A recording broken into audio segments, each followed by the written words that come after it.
Selamat siang dan salam sejahtera buat kita semua. Perkenalkan, nama saya Romaito Pasaribu. Saya dari kelas C reguler 2018. NIM 3181122022.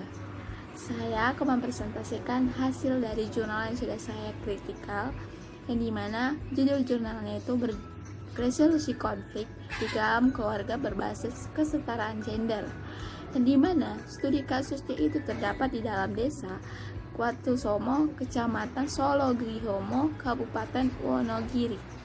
Sistematika dan analisis yang terdapat dalam jurnal. Yang pertama adalah abstrak. Abstrak berisikan kesimpulan dari isi jurnal. Di dalam hal ini, abstrak berbicara tentang bagaimana cara keluarga menyelesaikan masalah mereka. Di dalam hal ini juga, masalah yang ada di dalam keluarga terkadang muncul akibat kurangnya komunikasi yang terjalin di setiap anggota keluarga, dan yang mengakibatkan kesalahpahaman dan membuat kekacauan yang menjadikan masalah itu muncul. Yang kedua adalah pendahuluan, yang dimana pendahuluan itu berbicara tentang konflik atau masalah umum yang selalu terjadi hampir di seluruh keluarga yang ada di Indonesia. Yang ketiga adalah rumusan masalah. Rumusan masalah ini berisikan apa pokok permasalahan yang harus diteliti agar saat terjun ke lapangan dapat melakukan penelitian dengan baik. 4. Tujuan penelitian. Di dalam tujuan penelitian jurnal tidak ada terdapat apa tujuannya. Yang kelima adalah metode penelitian. Di dalam metode penelitian, jenis penelitian yang dipilih adalah metode kualitatif, dikarenakan adanya permasalahan yang belum jelas, kompleks, dan dinamis. Selain itu, penelitian bermaksud memahami situasi sosial yang secara mendalam, menentukan pola, hipotesis, dan teori. Waktu dan tempat dilakukan penelitian itu di awal bulan Mei 2017 sampai akhir Juni 2017. Lokasi penelitian berada di Desa Watusomo, Kecamatan Slogohimo, Kabupaten Wonogiri.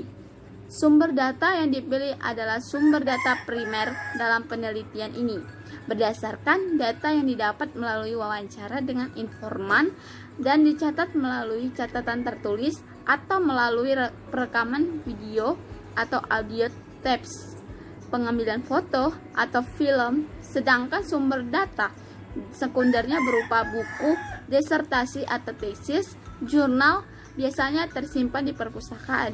Selain itu, data kelurahan, keadaan masyarakat atau kelurahan, dan fenomena bias gender yang ada di Desa Watusomo, Kecamatan Slogohimo, Kabupaten Wonogiri adalah sumber data sekunder. Teknik pengumpulan data dilakukan dengan cara observasi. Teknik analisis data. Tahap analisis data dalam penelitian ini melalui proses pemilihan atau seleksi, pemfokusan atau pemusatan data, penyederhanaan, pengabstrakan, dan transformasi data kasar yang muncul dari catatan-catatan tertulis dari lapangan, sehingga melalui sekumpulan informasi memberi kemungkinan adanya penarikan kesimpulan. Tahap akhir proses pengumpulan data yang dimenai sebagai penarikan arti data yang telah ditampilkan. Lalu yang keenam adalah hasil dan pembahasan. Yang pertama adalah monografi di Desa Watusomo.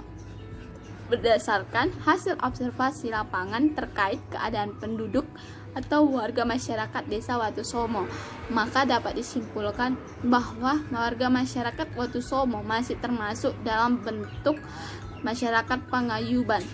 Tingkat toleransi antar warga Watusomo masih sangat tinggi. Warga Watusomo tidak hanya menganut satu aliran kepercayaan, namun antar umat saling menghormati dan bertoleransi dengan umat yang lain. Dalam hal ini, pelaksanaan ibadah dan kehidupan sehari-hari juga. Bentuk toleransi lain dari warga desa yang mungkin sudah sangat jarang sekali ditemukan di masyarakat kota adalah apabila ada satu warga yang sakit, maka semua warga akan langsung menjenguknya. Biasanya dilakukan secara berkelompok. Mayoritas masyarakat di Desa Watusomo berprofesi sebagai petani. Banyaknya lahan di sana memperbesar kemungkinan untuk mendapatkan penghasilan dengan bercocok tanam. Sawah yang dimiliki warga pada umumnya ditanami padi dengan berbagai macam varietas, antara lain IR64, Ciherang, dan Merauke. Pada musim kemarau, sebagian masyarakat desa, khususnya di desa Dusun Deles, penduduk tercatat ada 2.614 jiwa. Mayoritas penduduk di Watusomo dapat menyelesaikan pendidikan hingga jenjang SMA. Yang kedua adalah situasi keluarga di Desa Watusomo, Kecamatan Sulogohumo, Kabupaten Wonogiri. Dalam penelitian ini, peneliti menitik beratkan pada pola penyelesaian konflik yang dilakukan dalam keluarga di Desa Watusomo. Dari ketujuh responden yang peneliti ambil sebagai sampel, peneliti mendapatkan data bahwa penyelesaian konflik di sana banyak yang menggunakan cara diskusi. Cara ini diambil karena dianggap lebih efektif dalam menyelesaikan konflik. Komunikasi yang baik dapat menyelesaikan konflik dengan damai dan tidak merugikan satu pihak. Peran istri dalam penyelesaian masalah juga ada. Istri mempunyai kesempatan untuk memberi solusi dalam penyelesaian konflik. Tidak ada suami yang mendominasi dalam keluarga. Peran orang ketiga juga dilakukan dalam keluarga di sana atau di Desa Watusomo. Jika memang penyelesaian dalam lingkup sudah tidak bisa diselesaikan masalah, maka meminta bantuan orang ketiga diperlukan. Namun hal ini tidak sering dilakukan. Keluarga di sana memilih untuk berdiskusi dalam penyelesaian konflik mereka. Yang ketiga adalah bentuk-bentuk konflik keluarga. Adapun bentuk-bentuk konflik yang terdapat dalam keluarga di Desa Watusomo bermacam-macam dan berbeda-beda antara keluarga yang satu dengan yang lainnya. Yang pertama adalah konflik ekonomi, yang kedua adalah pola asuh anak, yang ketiga adalah keterbukaan, yang keempat adalah kesempatan pendidikan anak. Lalu yang keempat, pola penyelesaian konflik dalam keluarga di Desa Watusomo, Kecamatan Sulogohumo, Kabupaten Wonogiri. Yang pertama adalah peran orang ketiga dalam keluarga. Dalam prakteknya, penyelesaian konflik dengan meminta bantuan orang ketiga jarang dilakukan dalam keluarga. Penyelesaian konflik dengan pola ini dilakukan jika konflik yang terjadi dirasakan sudah tidak bisa diselesaikan sendiri atau dengan diskusi. Yang kedua adalah penyelesaian lingkup interkeluarga. Di dalam pola penyelesaian masalah atau konflik dalam keluarga secara ini juga ada beberapa macam.